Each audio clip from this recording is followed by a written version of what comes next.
My opinion on Performance Max is take this money, I don't care what happens. Now, the funniest thing is sometimes you can't use these in certain campaigns. So these bidding strategies are good for awareness or placement. Where they're not good, it was horrible because maximum $15 cost per view. Imagine that. If you have good brandable videos, for example, and you want to go to the masses, you can use Target CPM because it's going to bring down your cost. I would not run these type of campaigns where it's just audience based, or it's going to cost me $15 to earn a view. Super crazy, ridiculous, expensive. So there's two other bidding strategies that I want to talk about, which is Target CPM, target cost per milli, and Target CPV, target cost per view. Now, the funniest thing is sometimes you can't use these in certain campaigns. What I mean by that is if you were to use, create a new campaign and you said, hey, I want leads and I want to use them for, well, actually, I'll say like sales and it's purchases here or leads, whatever conversion strategy you're using.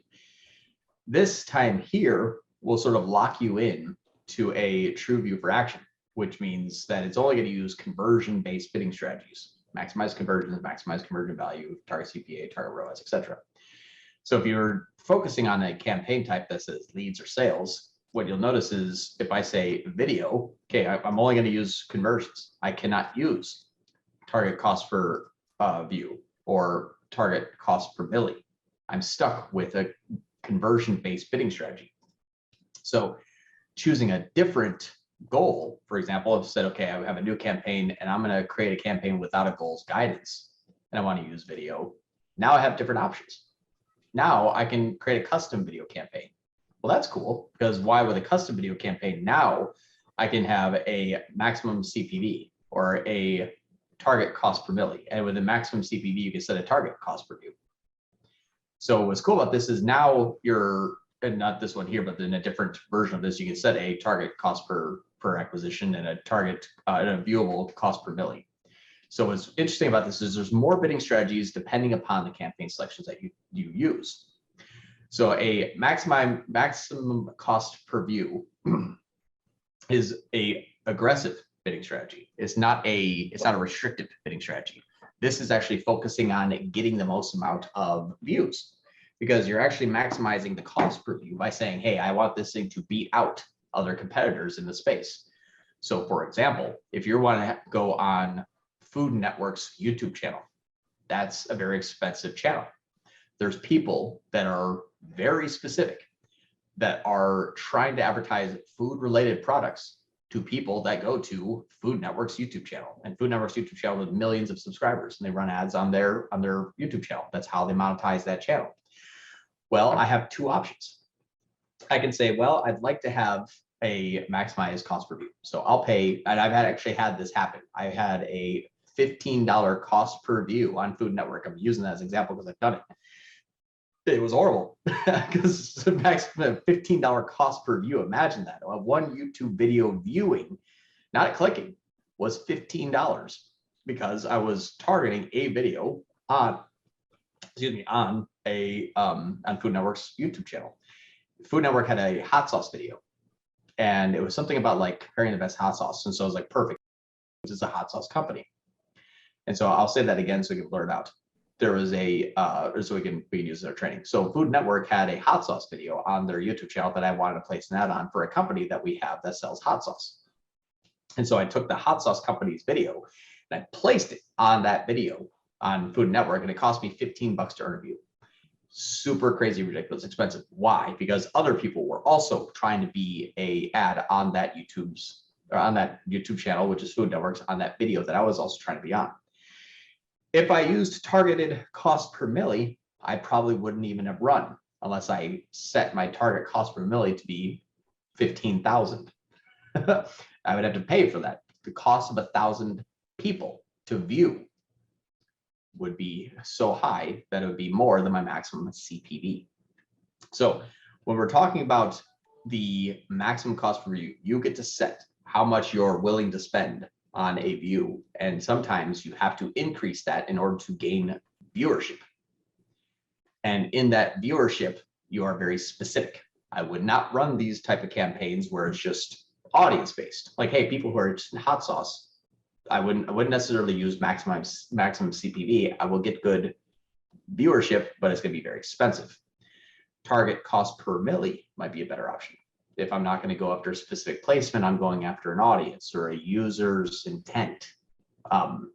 Whether it might be DSK, like people that have a content related targeting capability that I can choose with their based on are they viewing or typing in that keyword. So these bidding strategies are good for awareness or placement. Where they're not good is conversions and scalability broadly to masses of people that might be countrywide. So they're good for specificity. In this area, on this channel, or this geography, I need to get the most amount of impressions for this specific action that I'm trying to take, regardless of what happens. If you have good brandable videos, for example, and you want to go to the masses, you can use Target CPM because it's going to bring down your cost. It's going to be less aggressive, and it'll be probably less conversion focused because now you're just trying to get, like, it's like a billboard. Like, hey, I know there's traffic here and I'm just going to place it there, and I want to be as little monthly cost as possible to impress all that traffic here because my billboard's there. My opinion, I've seen better performance on still mass videos, but with an automated bidding strategy focused for conversions, maximize conversions or maximize conversion value. The reason why is you have sometimes the need to gain new customers and have a cost per acquired customer or a cost per acquisition that is a little bit more controllable, but also a little bit more audience focused. This is not a glitch. I'm interrupting the video you're watching because I need to remind you that I'm always looking for people to join our team. So if you're passionate about Google Ads and you want to work with the best Google Ads agency on the planet, please go to solate.com/apply. Speaking of working with the best Google Ads agency on the planet, if you're having trouble with Google Ads and you want professional help, that's what we do. You can go to solate.com, that's SOL8.com, to apply for your free, no obligation action plan. And if I've given you any level of value at all, maybe think about giving me a thumbs up and subscribing to our channel. That's how we juice the YouTube algorithm so they actually know that I know what I'm talking about. If you have questions, comments, concerns, or confessions, hit me below in the comments. And now, back to your regularly scheduled program. So, for example, if I'm running like Target CPM or maximum CPV, these are manual. These are, regardless if that person's even interested or not, what are you willing to pay to put in front of that person? If you're using a video strategy, though, and you want to use maximize conversions, it's going to say, okay, there was potentially 1 million people that can see this video, but I'm only going to show it to 200,000 because these 200,000 people have the highest chance of actually converting. I like that better. As an agency, we're judged on CAC, LTV, or CAC versus LTV, ROAS, CPA. You know, we're focused on performance. That's who we are. We're a performance-based company. So when you're talking about performance, if you're using a conversion-based bidding strategy, even for mass marketing, like for videos on YouTube, you can actually get a better result. I'll give you an example. This is a company that we're doing mass marketing videos. So no placement targeting. It's just targeting to people. There is a little bit of placement targeting, but it's targeted mostly to people that have an interest in the product type that we're selling. And inside of here, what we can see is that in the last 7 days, we spent $7,000 on top of funnel YouTube using, I think it's maximize conversions is the bidding strategy that we're using here. It's a conversion-based bidding strategy.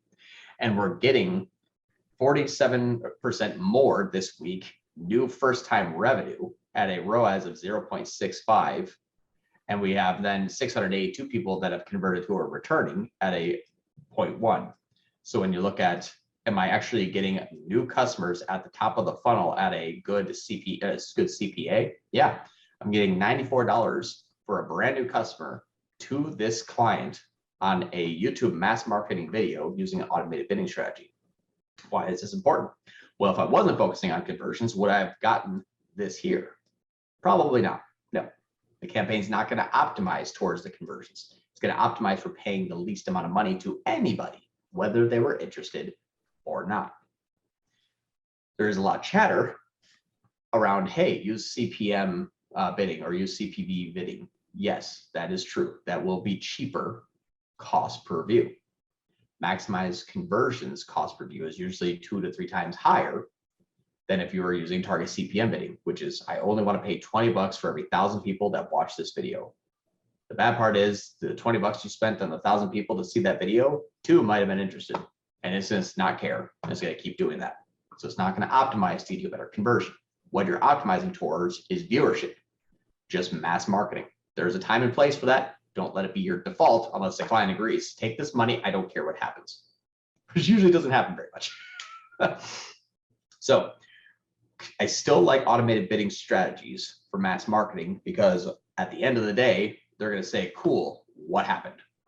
Even if you're working inside of a business, your boss might come in and say, how'd that video perform? And if you say, it cost me $20, they're going to say, cool, how did it perform? What did it get us?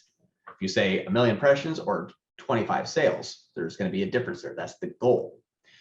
So using these bidding strategies are good, but they are not, in my opinion, as good as a automated bidding strategy unless you have a specific tactical reason for paying too much to be in a specific area to a person, like a placement on a YouTube channel or YouTube video.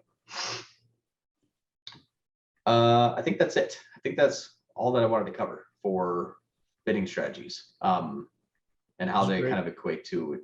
Actually, I guess I'll leave one last final note because I know PMax is something that's extremely important.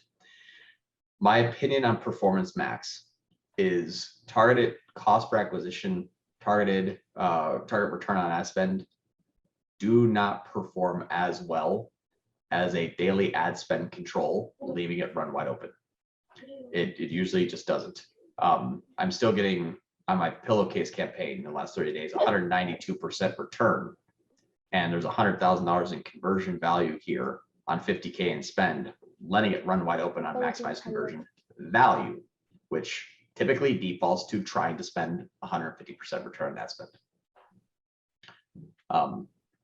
Also, one of the side notes, we'll cover this in a different topic, but there's a reason why this 7,000 here is worth much more than 0.65. And that's what we're going to talk about another time period of CAC versus ROAS, the client goal, and how you look at everything to see how it's performing. To give you a little teaser of that, my brand campaign, after we started YouTube, top of funnel, and try to spend $5,000 a day.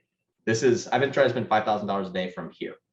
And we hit up here, this is a sale, and it's been kind of ever growing at 5,000. We actually had another sale yesterday at 3,700, but my increase in my brand has been steadily increasing over time after running YouTube top of funnel and discovery top of funnel, both at $1,000 a day.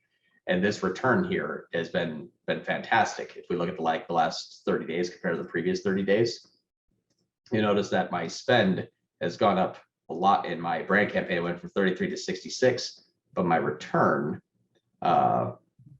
went from 152 to 221. So I spent 33,000 more to get 70,000 more.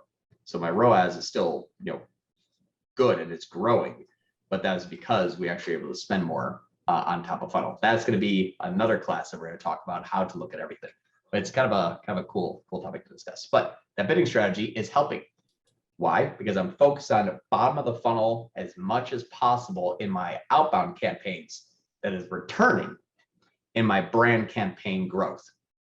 So that's the reason why you use conversion-based bidding strategies more often than manual when we're talking about outbound campaigns, because at the end of the day, you're going to need to measure what happened. And that's the reason why I like those bidding strategies better. End of class. I'm in a mastermind called War Room.